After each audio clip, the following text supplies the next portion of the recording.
LCJ Live. It's Sunday, April 27, 2025, the final show of the first third of 2025, and it is a huge weekend for the theaters. Several new releases, and a movie at number one that barely dropped from last weekend. Incredible second weekend for Sinners. We'll talk about that and more coming up here on LCJ Live. As always, send in your questions, your comments. The re-release of Star Wars Episode 3, Revenge of the Sith. The Accountant 2, The Legend of Ochi opened up as well, along with Until Dawn, and so many other films that are making money. This is an awesome April. Remember I said we had Mega Movie March the last couple of years, 2023, 2024. March didn't really deliver this year, but here is awesome April. Sinners, number one again, another $45 million. Last weekend's estimate was 45.6. It went up to 48 million in the actuals. The during the week numbers for Sinners were fantastic. 6, 7, 8 million plus each day, and now just a 6% drop this weekend. Another 45 million. It is up to $122.5 million, which is fantastic. Wow. Warner Brothers is thrilled, and as I just posted a little bit ago across social media, especially X at LCJ Reviews, this is a win for theaters, the theatrical experience, for original movies, for movie stars, for Warner Brothers, for directors, for critics, for word of mouth, for reviews. The reviews nearly across the board for Sinners, glowing. I like the film. Is it the best movie ever made? No, but it's a good film, and it's a return to form for Ryan Coogler. And, of course, he had previously worked with Warner Brothers on the first Creed movie, which was their third biggest film of 2015. Then he went over to Disney and Marvel, did the two Black Panther films, which were gigantic movies, especially the first one, did $700 million domestically. Now he's back at Warner Brothers with Sinners, and we're at 122.5. This is, I thought midweek, late week, Thursday-ish, Friday, thought maybe 170 million domestically. If we're at more than 122.5 already, and yes, Thunderbolts is going to make a lot of money next weekend, but if it could do another 30 million Sinners next weekend, we're talking 200, 225. Keep the number for the projection growing. This is certainly going to make back its budget. Everyone was concerned out of the gate, even though 48 million was a strong number. Oh, is it going to make its budget? Please. It was going to do fine, and it's an awards play. This is a movie people are going to remember at the end of the year. I was thinking about all that last week here on LCJ Live and wondering how it was going to go. And when you have a second weekend like this is like 1980s, 1990s stuff, when movies like The Sixth Sense had such small drops weekend to weekend. You're talking about movies back then that were event films, water cooler films, phenomenons, and you didn't have quite as many movies back then because you didn't have quite as many studios, quite as many actors, quite as many directors back then.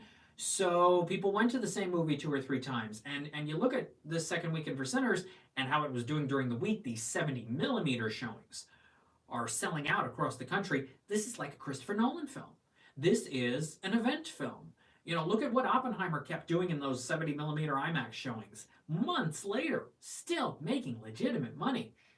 And here's Sinners with Ryan Coogler and Michael B. Jordan. And a film that, at this point, I'm going to say, yes, Warner Brothers has to greenlight a follow-up. Or maybe it's just a one-movie statement on original films. But at this point, I think there's going to be a sequel. And then it'll be in those, highest-grossing sequel categories as opposed to original films. But this is a huge win, and a huge win for theaters. Awesome April also delivered us a re-release of $25.2 million for Star Wars Episode 3, Revenge of the Sith. Significantly more than the last couple re-releases for Star Wars films. Though I remember Phantom Menace, didn't it open to 20 million in a 3D re-release in 2012 or something like that? There was a 3D re-release of Phantom Menace that I thought did pretty well. But this is not 3D, to my knowledge. This is just standard 2D, and the Star Wars fans wanted to show up for the 20th anniversary of one of the biggest movies of the 2000s. I mean, that was a huge release in 2005. I was just starting to follow the weekend box office at that point, and it was a mega film for Fox when Fox still had the Star Wars films. And it's a movie people still want to check out, and maybe for the first time on the big screen, some 20 years after its release. Pete Crook, Sinners does not need a sequel. It's all there already. I don't know. I don't know. There's always a way, but we'll see. We'll see. But yeah, Sinners and Star Wars. Star Wars did significantly better than people expected, and there were predictions going into the weekend of how small can the drop for Sinners be? 6%. And at this point, since last weekend, it was 45.6, went up to 48. Maybe this goes up to closer to 48 again, and Warner Brothers has ended up lowballing it again. We will have to see. Now, Amazon MGM, I think they expected this number for The Accountant 2, but they thought before Sinners became an event that they were going to have a shot at number one, and they end up in third this weekend with The Accountant 2, $24.5 million, which nearly matches what the original 2016 film opened to, $24.7 million, back in October of 2016. So it's been 8.5 years. You had Warner Brothers behind that film. You had Anna Kendrick in that movie, who was releasing a lot of movies in 2016. Around that time, you had the Pitch Perfect films, you had Trolls, you had Mike and Dave Need Wedding Dates, and several other movies. And there were articles over the weekend that Anna Kendrick may return for An Accountant 3. I think she is missed from this sequel. Now, this 24.5 does count the tax day money when I saw the movie 12 days ago on April 15th, along with everything from this weekend. And obviously adjusted for inflation, not as many people, not as many tickets were sold, not as many people went to see The Accountant 2 as the first Accountant, which ended up totaling $86.3 million, a 3.5 multiple. I don't think The Accountant 2 is a very good film. The original is so much better, has so much more guts and intrigue and impact with the multiple genres that it blends. This sequel really doesn't work much at all. And so do I think that The Accountant 2 is going to have a 3.5 multiple like the first one? No.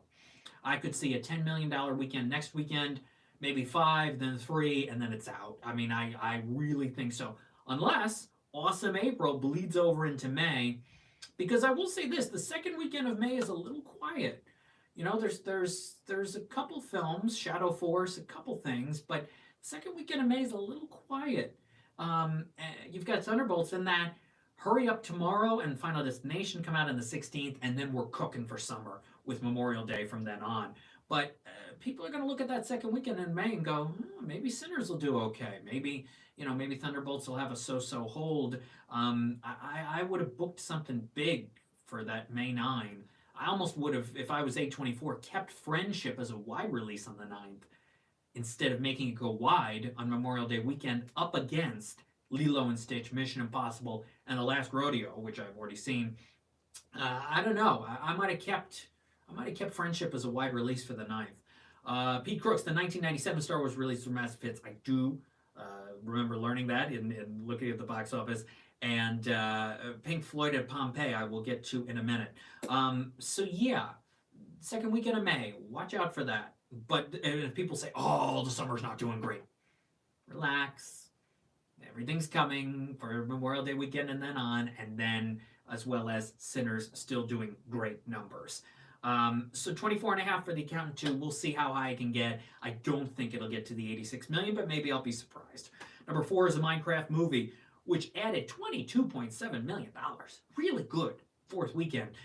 It's up to $380 million. It is now, you ready for this, the 6th biggest Warner Brothers movie of all time, $1 million away from passing the final Harry Potter film to become number 5. And in terms of non-DC Warner Brothers movies, 3rd biggest of all time, about to become the 2nd, passing that Harry Potter film, only behind Barbie. Incredible. Incredible for a Minecraft movie. Number 5 is Until Dawn. $8 million. It did better than Drop. Drop only opened at, 7.5? Drop, by the way, dropped out of the top 10 this weekend. Only added 950,000. It's at 15.8. I think Universal and Blumhouse thought it was going to do close to double that figure. But Until Dawn, 8 million, Sony will take it, but it really got lost this weekend amidst Sinners, Minecraft still, Accountant 2, and Star Wars. I mean, that top 4, grossing $117.4 million, is really impressive, really good. Number 6, The King of Kings, which added 4 million. It's at 54.5. Yes, it dropped 77% this weekend, but you had two really good weekends. You had that whole Easter vacation for kids out of school, Easter weekend. 54.5 million is Angel Studios' second biggest film of all time. It's the second biggest animated film of the year behind Dogman. It's a really good number. This will get to close to 60 million total, and Angel will be thrilled with that. It had a 19 million first weekend, 17 million second, down to 4. Yeah, you don't want to see a movie have a 77% drop ever, especially third weekend, but Angel Studios is still thrilled with it. It made good money, and they will take it for sure. Number 7 is The Amateur, which added 3.8 million. It's at 33.9 for 20th Century. I don't think it'll get to 40 million unless, I know Captain America is being paired with Thunderbolts at drive-ins around the country. If Disney decides after a week or two, let's throw The Amateur in there, then maybe The Amateur gets a little drive-in money, but I don't see it getting to 40 million. And so for 20th Century, to that I say, not great. Not great for a film that's not good. Now, number 8 is Warfare. It had 2.7 million. It's at 21.8.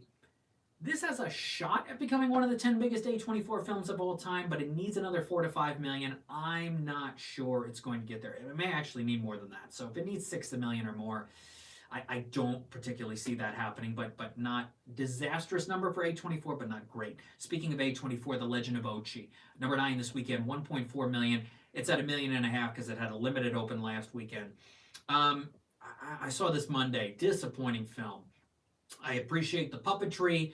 There's a little soul to the movie, a little bit, but a lot of it just lays there. It's flat, it's dull, it is a very predictable arc, and it has this odd self-awareness to it, especially with the humor, trying to be a little cutesy in spots, Willem Dafoe dressed up in the night outfit. Honestly, forgettable film, and it's too bad because I was rooting for this to be good, but The Legend of Ochi just doesn't do much. And if people are going to say, all right, let's compare this to some of the other rare family films from A24, like Marcel the Shell with Shoes On, well, that movie never had a bigger weekend than 874,000, but it totaled $6.3 million, got the Oscar nomination. So at this point, I don't see Legend of Ochi getting past 3.5, 4 million, maybe not even 3.5. It will not get to the 6.3 million of Marcel the Shell. I don't think it'll have quite the word of mouth. Marcel the Shell, the much better movie. And Dean Fleischer-Camp, the director, is the director of Lilo and Stitch, which opens in a few weeks. And number 10 this weekend is Pink Floyd at Pompeii, which did 1.3 million today as the estimate. Another 1.3 million Thursday, which they're not counting towards the weekend. They're being fair in the sense that it was a Thursday event. We don't want it in the weekend, but a $2.6 million total basically from 2 days. Pride and Prejudice reissue, 610,000. It's at 5.5 million. We don't have the money on Cheech and Chong's last movie, the new Cheech and Chong documentary, but On Swift Horses, a film I watched on Thursday, screener, 480,000. I wanted this movie to be a lot better than it is. It's not a disaster, but the performances, as I wrote, are nothing to write home about. The time and place setting of the 50s, okay, not great. The first half, a little better than the second. The story is messy, it's far-fetched, there are too many conveniences, and I wanted the performances to be stronger. When you break down that 480,000, according to the website, the numbers, and I saw on Friday, they said the Friday estimate was $320,000 or $317,000. And I go, okay, maybe it'll do about $700,000 for the weekend. You do the math. Only did 480, 95,000 yesterday, 65,000 today. That says to me, the money that went into Friday was not only the Thursday money, it was also the AMC Screen Unseen money when it was the Screen Unseen film back on the 14th or the other night.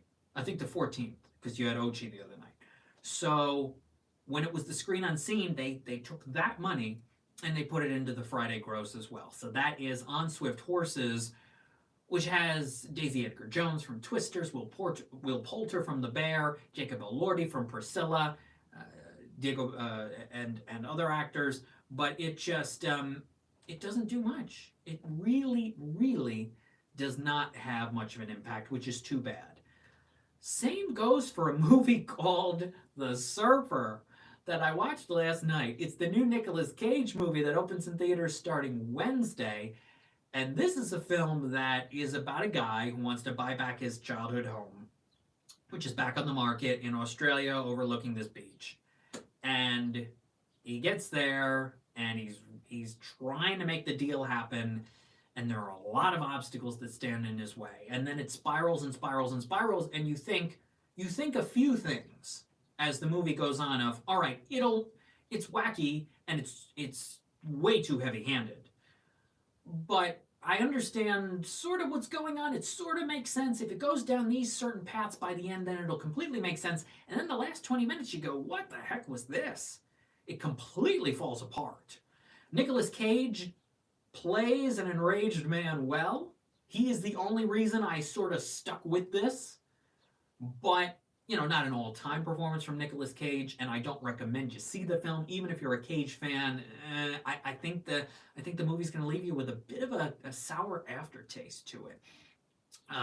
So that is The Surfer. I'm going to have more thoughts this week, but it's a movie that really tries too hard for you to be invested in it. The director really takes close-ups of everything and wants you to think certain things, and it's not organic. Our interpretation of everything should feel organic, not forced, and that's The Surfer.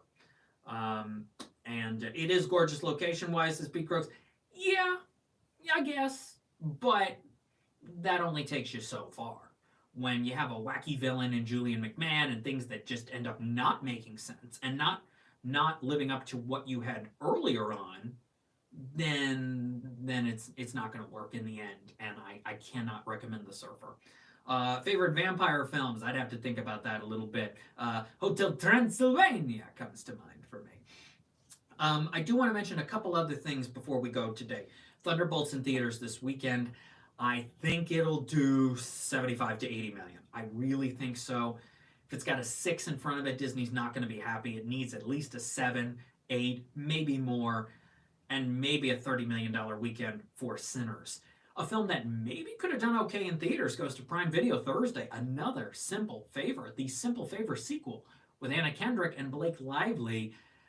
I've heard mixed things about it. I was not a huge fan of the first Simple Favor. I thought it was messy, and I thought it was just another story that sort of falls apart and doesn't fully work, and that's the first Simple Favor, and so we have another Simple Favor coming out Thursday.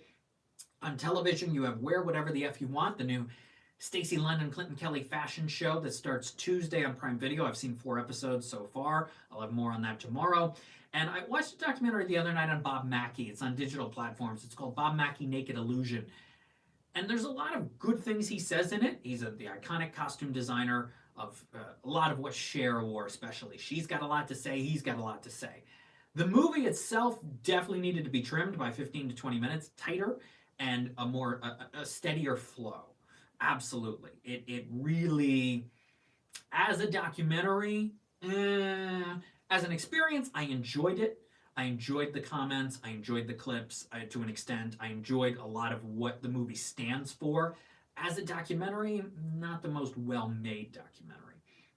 And if you go to lights-camera-jackson.com in the podcast section, lcj.podbean.com as well, YouTube clips, you've got a summer 2025 movie preview with my friend and film critic colleague Jason Black. We go through 4 months of movies in 33 minutes. The big ones we're looking forward to, some of the indies as well, the most anticipated, all of that coming at you for the summer movie season, which kicks off this week. We have a great conversation. Check that out, lcj.podbean.com. It's a fun listen. We go through all these movies for the summer season, May, June, July, August, in theaters, and a handful on streaming as well. But I got to tell you, the theater, the films coming to theaters, so much more of an impressive lineup than the films that are going to be on streaming. There's a couple, and there's a few that'll sneak in, and others are being announced in animated films always, but Ted Sarandos making those comments being like, people want to stay at home and watch movies. Look at the top 4 this weekend of $117.4 million of a movie that came out last weekend, a sequel to a movie that's been out for 4 weeks, and a movie that's been out for 20 years, did $117.4 million this weekend. People want to go to the movies, Ted. I think he's scared that Netflix is not as relevant as it was 5 years ago. And he's getting a little concerned, and he is hell bent on not sending many of his films to theaters and for much of a theatrical run at all. For some reason, it's odd because streamers and theaters can coexist. I've always believed that they can coexist, and having creative outlets like Netflix are fantastic for creators, special family content, television, some movies, outlets to watch things. Disney has learned that Disney Plus has some original things, documentaries, other things, but putting Lilo and Stitch to theaters and Freaky Air Friday to theaters, because they should have put Disenchanted to theaters and Hocus Pocus 2 to theaters and Prey to theaters. They are learning from all of that and going, all right, theatrical is still king, theatrical still matters. Drive-ins matter, indoor theaters matter. So I think Ted's getting scared. I really do. When you make a comment like that, you're looking at what you have for the summer, which is basically Happy Gilmore 2 and a handful of other things. And you look at what the theater's got and you go, oh boy, maybe we're not as relevant as we once were, which is probably true. Again, Netflix has great animation content, family content, special things, and the ability to watch movies that are awards contenders and all these things. But look at the theaters, and it's going to be every weekend from Memorial Day on. And look at this weekend, look at next weekend with Thunderbolts. It's theatrical is still king. And so we will see what happens when it comes to Netflix and theaters and all of that as we go into what should be a gigantic summer movie season. For more, go to lights-camera-jackson.com, X at LCJ Reviews, Instagram at LightsCamJackson, YouTube.com/LightsCameraJackson. Subscribe to the channel. Thank you for watching today's episode of LCJ Live. I appreciate it. When we're back here next Sunday, I think it'll be next Sunday, but I'll let you know if there's an update on that. We'll take a look at that Thunderbolts box office, and we will preview. Netflix does have a film. It's called Nona's, out for May 9th. Should they have put it in theaters? Vince Vaughn comedy for Mother's Day. We'll see. And we'll take a look at some of the other films for May and more ahead of the summer season as we kick it off with what should be a pretty good weekend for Marvel and Thunderbolts and a strong third weekend for Sinners. Take care, everybody. Thanks for watching. Have a good week. I'll see you soon. Bye.